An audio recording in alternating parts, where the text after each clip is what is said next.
Welcome to another Three Geeks conversation. My name is Jason. I'm joined by Justin. Today we are welcoming Greg Berg to the show. Greg, how are you doing? Terrific. Good reaching you. Thanks for having me. Absolutely. So I like to ask, what made you want to get into acting and voiceover work? Well, it's interesting how it developed because it wasn't just I want to do this and now I'm doing it. It took time. I moved to Hollywood at when I was almost 21, and it could have been a visit or it could have been my home. And I made it my home because I knew it was going to take time. I was light years away from being anywhere near professional. And I tested the waters and I liked it and I kept at it. And uh, it kind of bit me to continue on. And I said, yeah, I could do this for a living. I mean, I think I once saw Mel Blanc on a talk show, Mel Blanc, the king of voices from when I was growing up. And as he was being interviewed, they asked him what he did. And he says, it's fun being able to talk like a cartoon for a living. So that kind of stuck in my mind. And any way I could have gotten it, I tried my best to do what I had to do. And there's things fell into place. I originally came out here to do comedy acting. And that was the late 80s. I took some work at the Comedy Store to get my footing on how a comic's supposed to work and all that. I didn't get into stand-up comedy, but they had sketches being performed at the Comedy Store. And so I joined a group with another improv actor and then two comics. One of them was Bill Hicks. And so he was trying out what it was like to do sketches as well. So I was there to learn. And about that time, I had my eye on doing utility work as an actor, meaning maybe being a waiter in one sketch or scene, or the next scene being like a clerk or something, or an airline pilot or something, and then making the scene funny. Well, right about that time, when I was really ready to get my footing and meet people to hire me, that business slowed up and then eventually went out of business. As you know, part of it was variety. So I got my taste of that as well ahead of time. But since it wasn't going anywhere, I had to find something to do. And then I tied in my acting towards voicing, and that stuck. And I kept getting another voice project here and there. And it all came together. That's awesome. You mentioned the Comedy Store. Do you have any fun Mitzi or Pauly Shore stories for it? As far as stories go, no, she liked me from the start, because a lot of people fret saying, will she like me? If not, she doesn't know what she's talking about. But she was great with me. I didn't hang out with her. I just did what I did, and she would plug me into being an MC at one of her other locations, and then occasionally at the main store. And all the time I was learning. And isn't that great when you can get paid to learn something? Oh, for sure. Yeah, for sure. So I got to ask, because IMDb is not always accurate, but Revenge of the Nerds, did you really do the voice of the robot? Not the robot. That was the main character in Revenge of the Nerds. But they did have a scene where there were three robots that were emulating the Three Stooges. And so they had to talk, or they had one of them talking, and I was playing Larry. But I think they had somebody else doing the other characters as well. So I was one of the Larry robots, and then I believe I was doing that, because this goes way back to the 80s. I know I also was a voice of a guy falling off a bicycle, and with the main movie, as they played it, they said we didn't have anybody say anything as he's falling, so they had me being his voice as well. That's And awesome. that's How getting do you into doing voices for movies. Yeah. so going into a movie role or an animated role? How do you find the voices? Ah, that's the trick. Um, I never thought in my life I would be doing so many voices as I've done. So I was saying I never believed I can do so many voices, but again, my mind wasn't shutting it off, saying, "Oh, you can't sound like that person or that." Uh, but I did know people who had done it, and either they played with it and faked it, or they perfected it. So that's what I spent a lot of my time doing because I'm also considered a multi-voice talent. Some people just do the one voice and they do fine. The guy who did Garfield's voice in the cartoon, Lorenzo Music, he's a great character actor who we lost, but that was his voice. He didn't have to make up a voice to do it. So in my case, I just played with different voices that I thought I can try to imitate. Uh, all that is gets kind of technical if I had to explain this because I do give speeches and I ask, do you want to know how to do voices or how I've done them or what I do or the business of voicing? So there's so many aspects I can talk about, but based on your question, yeah, I didn't know I can do so many voices, but I worked at perfecting them because you are up against your competition and some people do have voices that they can do as well or come close to. And that's an art in itself as well. I could do voices for animation. I also can gear myself to do voices for exact voice matching of celebrities in movies when they can't get the celebrity to come back and maybe record one line. So they have somebody like me come in and do their voice. I've done John Travolta's voice for Chains of Gold. I was Harvey Keitel's voice in a movie that they were testing to see what they were going to do with it. Uh, yeah, so very many celebrities here and there. I think it was Matthew McConaughey in one movie, and Kiefer Sutherland, Donald Sutherland, Robert De So Niro. That was another one.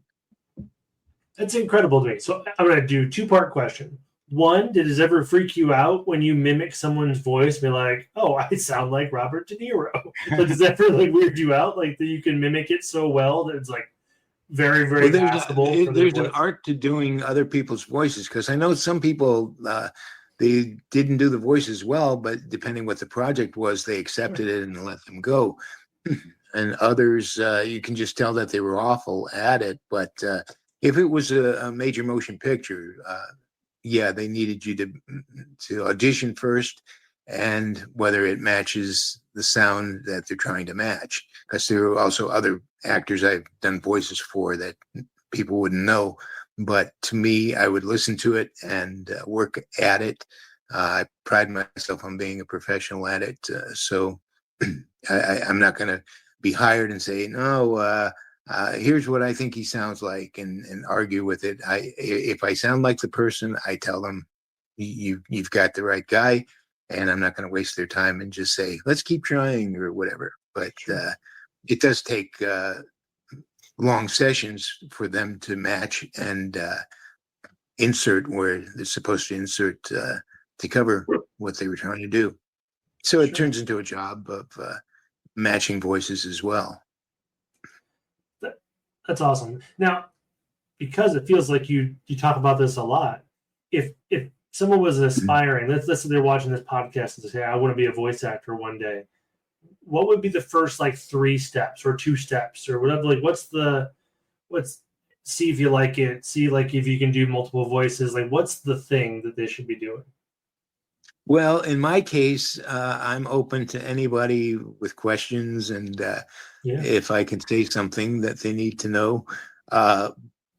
Setting the groundwork for doing voices. I know some people that said they never took acting before, and that usually is the number one hint to doing anything in the voice field or acting field.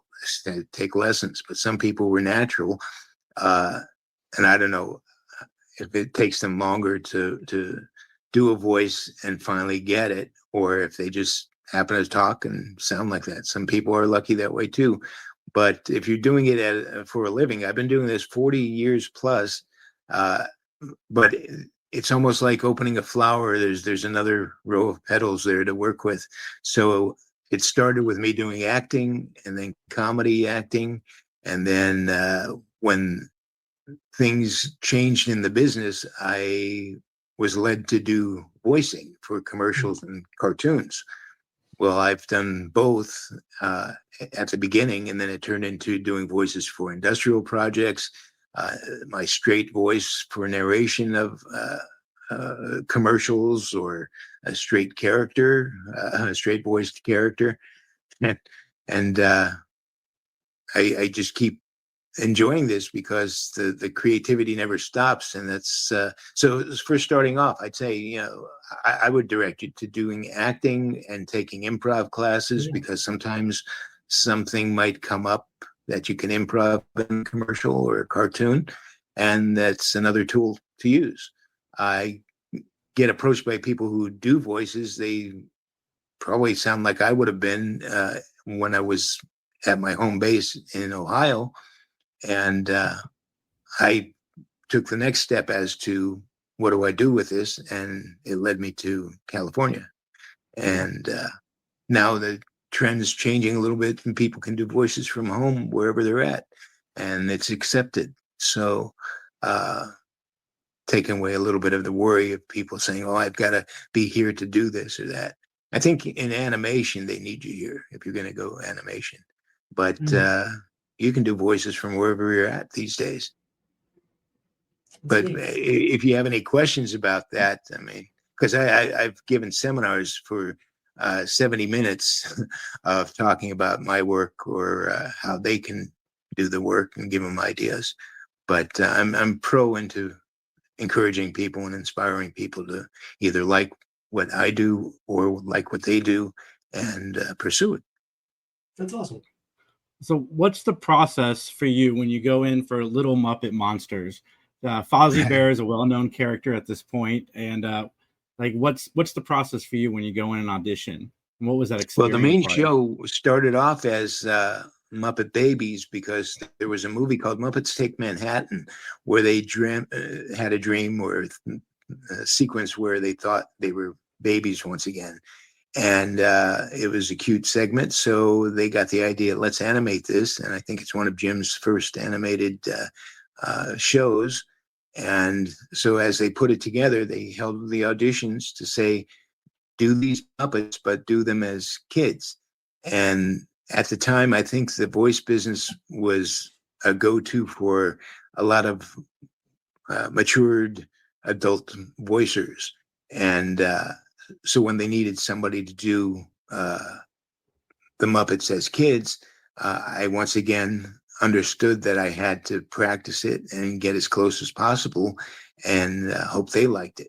And that's what I did. I took an audition and said, okay, so Fozzie, grown-up Fozzie, now I can do grown-up Fozzie. Whoa, waka waka. And then to think of him as a kid, I had to tighten up my voice a little bit and do a little baby talk. And I can still do a baby Fozzie too. And then there was Baby Scooter, who wrote Fozzie's jokes on his computer all the time. So I said, that's because grown-up Scooter was more like this, and says, Miss Piggy, you're on in 5 more minutes. And so I made him a little whinier and a kid-like, and that's what got me my parts. I loved that show as a kid. I loved the Muppet Babies. So thank you for taking me back there. Oh, yeah, I'm happy to throw out the first voice.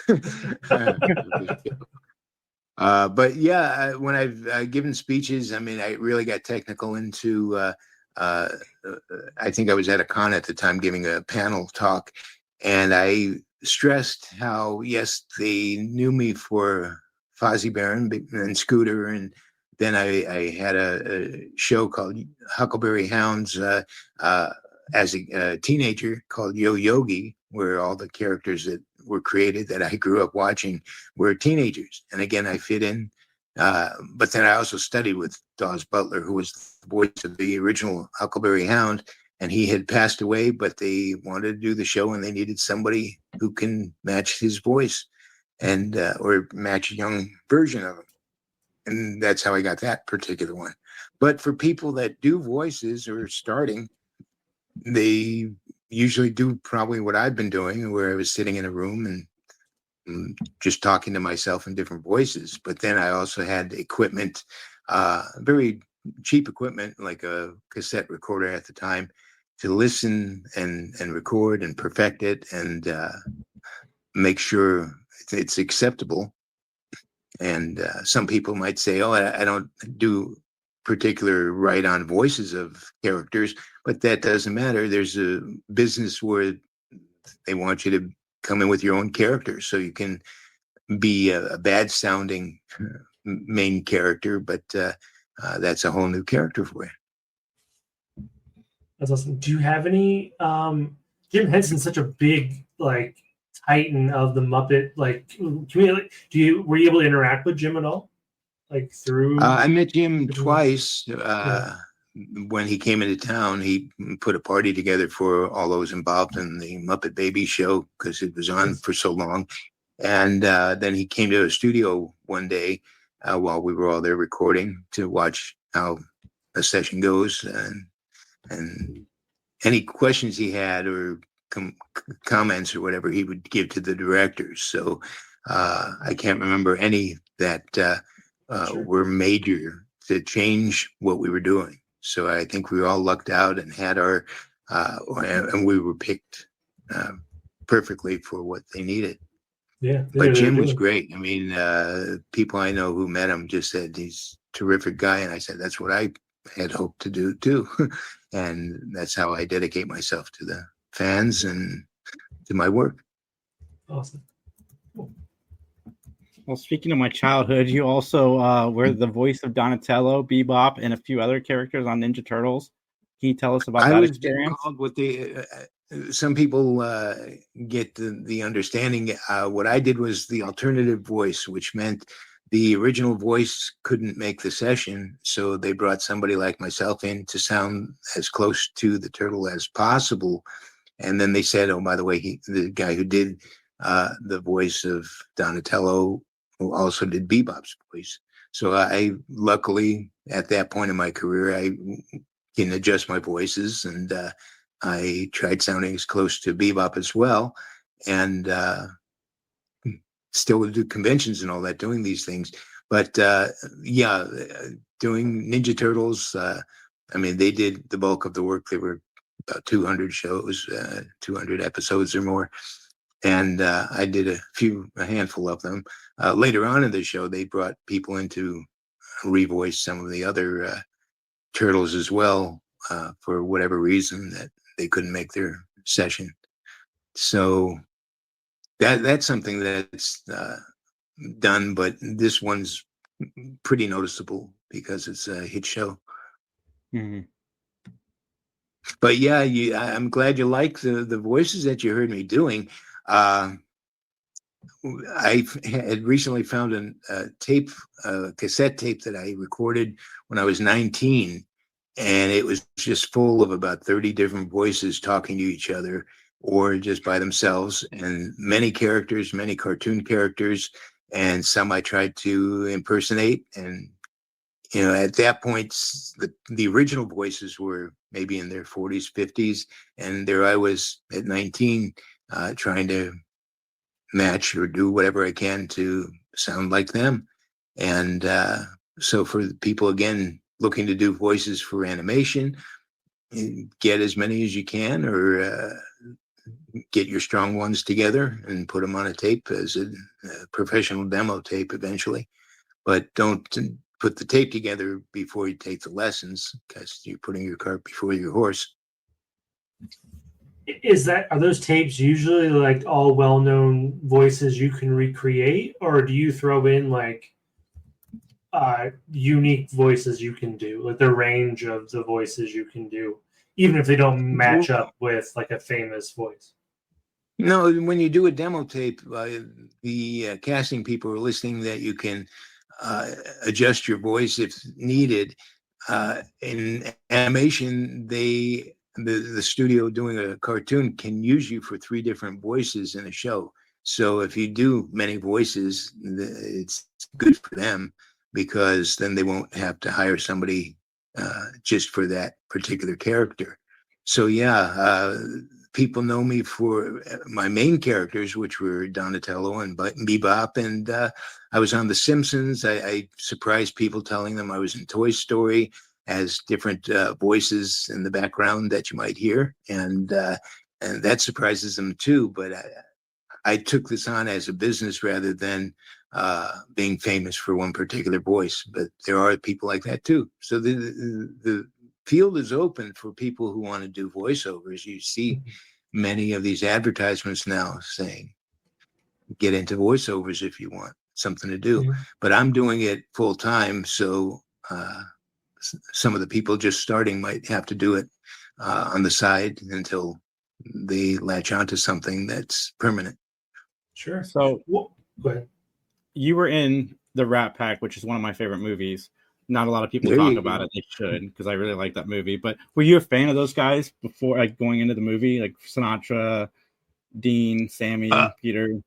Well, in particular, anybody in the acting business, I just love whether they said they were 1 to 5 lines in the smaller parts, or if they were famous. I just happened to luck out in my early life. As a teenager, I worked at a radio station that interviewed celebrities.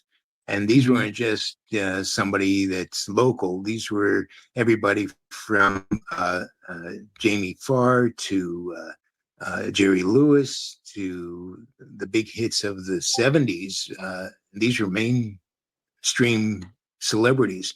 So I would either watch them as close as I can to absorb from them, almost like an acting lesson, as to what they do, how they conduct themselves in an interview. And eventually, sometimes I'd say, I really like this guy. I sure hope I can talk like him and try out. And sometimes I miss, and sometimes I hit him right on.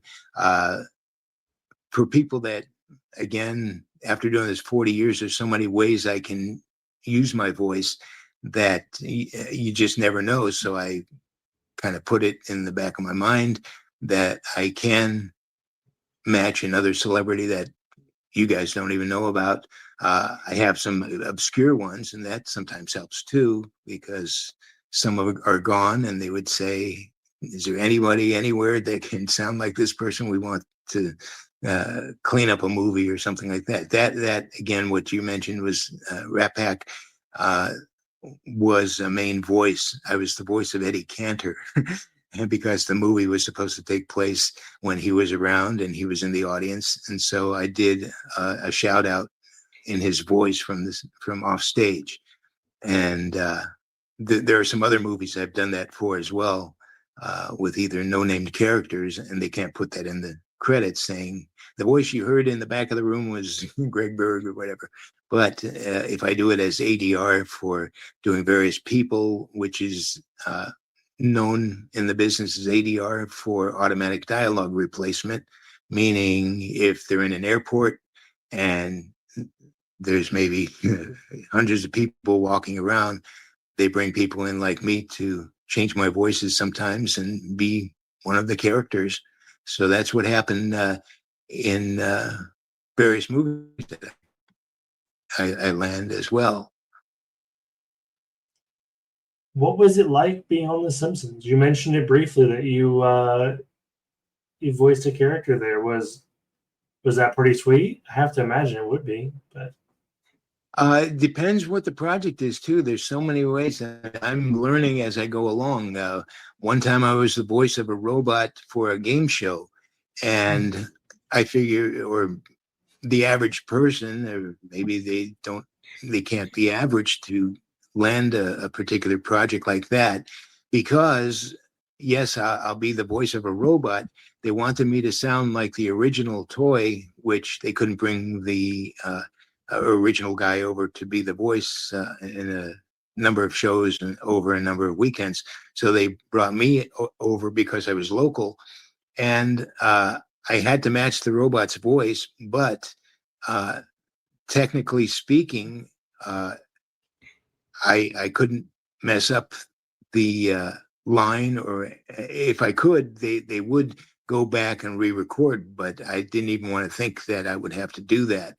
But I was the voice of this robot, and then the script they give me, though, was opening of the show and answers to questions.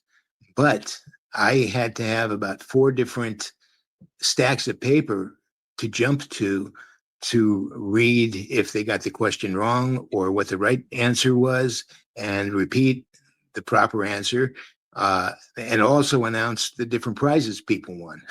So when it comes to doing voices, you're either that I was there on set.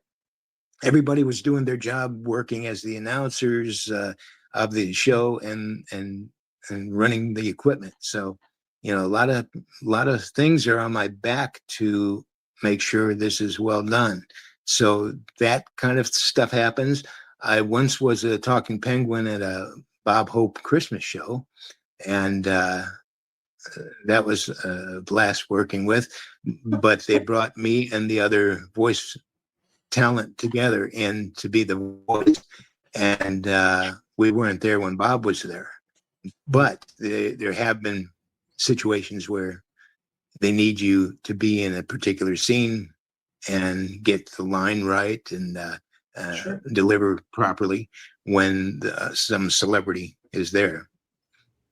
It's awesome. Like I worked on Someone- a show called Silver Spoons years ago, and I was supposed to be an on-camera actor, but then somebody from the show wanted to say the funny line that I was supposed to give, and so the producer made it up to me and had me be a call-in person on a segment where Ricky Schroeder, who was the star of the show, was taking phone calls at a radio station. So I was one of the callers that call into him, but I did that on the side while he was taking the calls. So sometimes you are there with the actors, and sometimes they just section you off to hopefully deliver what you're supposed to do. Yeah. Well, And this my gets last question kind of for deep. you. 40 years of doing this. Oh, for sure. So my last question is, it's not anything to do with your career, but do you have a favorite movie that you liked growing up or you like now? I had a favorite actor, but it was more of a preference of what I would enjoy seeing and all that. And that was actor Lance Kerwin, who recently died. He was around my age when I was growing up, and he more or less inspired me to move out here. And then who knew where I was going to go with that? Well, I was very fortunate enough to meet him the year before he died, and told him he was responsible for having me there. He hadn't worked for at least 5 years or so before meeting, and he was in a whole other category as well. He kind of looked like Ron Howard at this point, and which is good, but it wasn't the same person that I remember watching and saying, I want to do what he's doing, and maybe be in a scene with him, because we could relate as same ages and whatever characters we came up with. But that's life in the business.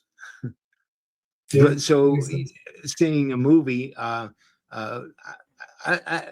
can even say one of my favorite movies is Oliver, that another actor that made me want to do what I'm doing, Jack Wilde, who passed away as well. But he was a little bit older than I was. And every time I watch movies like that, it inspires me to keep at it.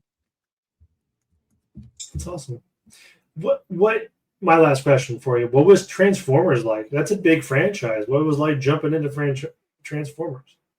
Right. Well, this was at a point where it turned into a movie, because there are these cons that feature performers from that particular cartoon show. And I worked in the movie Transformers 3 Dark of the Moon. And that was an audition process. I auditioned on a December day, and I was the voice of Igor, which was a pet of one of the Decepticons. And so he basically, I was his pet and going, yes, master. And little dialogue, but it was needed. And Yeah. from what I know is they didn't kill him off yet, so hopefully they could bring him back. It's a different reaction from people watching the movies compared to the cartoon. I noticed when the cartoon came out, it was in my early days, and I was still learning the business and didn't master it as best I could, because I was being myself, and I auditioned for it was either Transformers or GI Joe, something that was really tough. Transformers, I look at who got it, and they were some hardcore actors or people who could manipulate their voices and attitudes. And I was still learning that because I was used to being funny, and here Transformer cartoons were being auditioned, and I was told that I was too nice by one guy who was casting, which is why they needed somebody more rough and gruff, just like GI Joe. The same guy was casting, and he said this to me because the characters were, blow him up, I'll get him, all this stuff, and stuff I normally never was exposed to. So as I got older, I learned now how to add character to various voices. So yeah, working with Transformers is a blast. I was just working with the movie franchise compared to the cartoons where people were looking. It's fun. That's awesome.